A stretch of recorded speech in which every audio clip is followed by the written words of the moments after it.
Fox News alert. For the first time in American history, a former president's been indicted. This day will go down as a dark day for now America.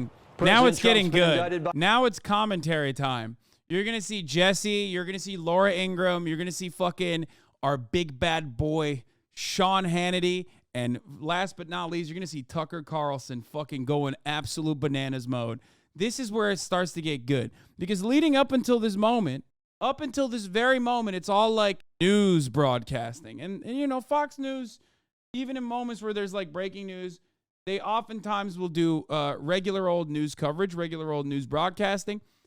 It's time for them to now take it to, you know, what they're good at, which is propaganda. President Trump released a statement saying this, quote, "From the time I came down the golden escalator at Trump Tower, and even before I was sworn in as your president of the United States, the radical left Democrats, the enemy of the hardworking men and women of this country, have been engaged in a witch hunt to destroy the Make America Great Again movement. The Democrats have lied, cheated, and stolen in their obsession with trying to get Trump. But now they've done the unthinkable, indicting a completely innocent person in an act of blatant election interference.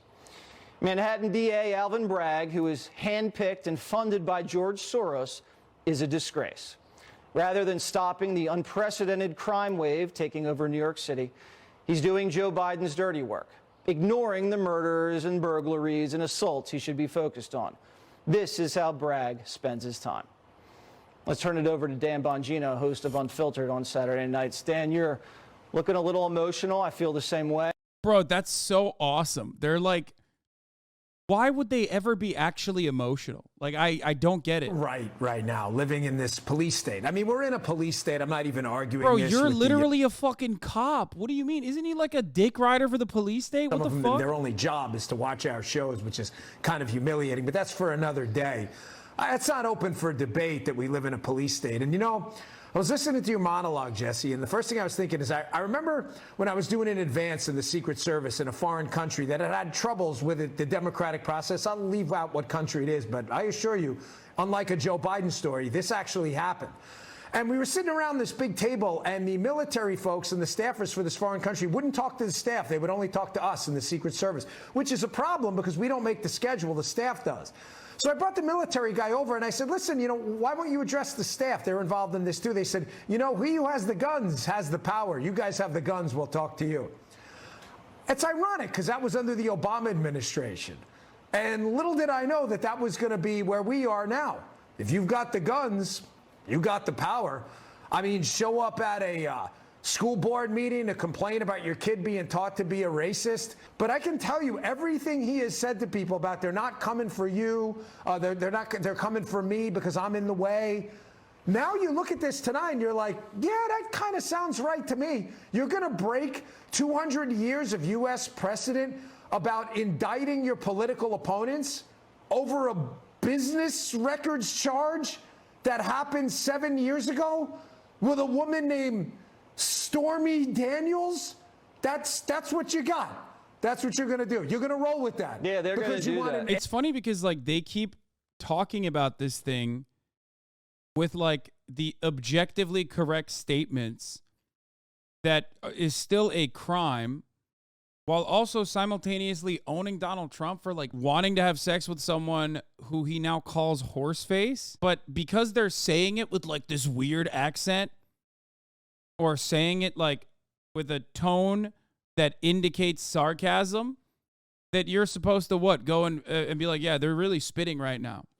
Like, you mean to tell me that just because he grabbed the gun and went into a bank and pointed the gun at the bank teller and then said, put the money in this bag that I have right now, that's all of a sudden illegal, especially after he walked out of the bank with a bag full of cash, and then some of the bags full of cash actually featured one of those dyes that explode when you walk out of the bank, and then it blew up in his face, and his face was purple, and then he got in the fucking car anyway. He called an Uber and got to the Uber and said, drive really fast. It's a fucking robbery. You mean to tell me that is illegal? You mean to tell me that when the Uber pulled over, when the cops came and arrested him, that he's supposed to go to jail? Yeah! I mean, yeah! You just described the crime! It's a fucking police state. Opponent, if he's gonna get reelected. We have actually now statement from the DeSantis There's team. no I'm way gonna read they're it to you posting guys. like it says this. The weaponization. You need just probable cause that a crime was committed. And it took them months to get that.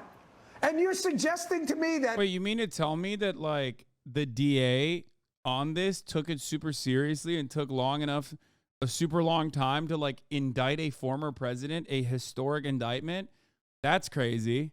Wow. I mean, that alone indicates that, you know, everybody knows if an investigation takes too long, that means no crime, you know? That's how that works. Like, if the case takes too long, then you can't put anybody in jail, really. If Trump does the race, that would be incredible.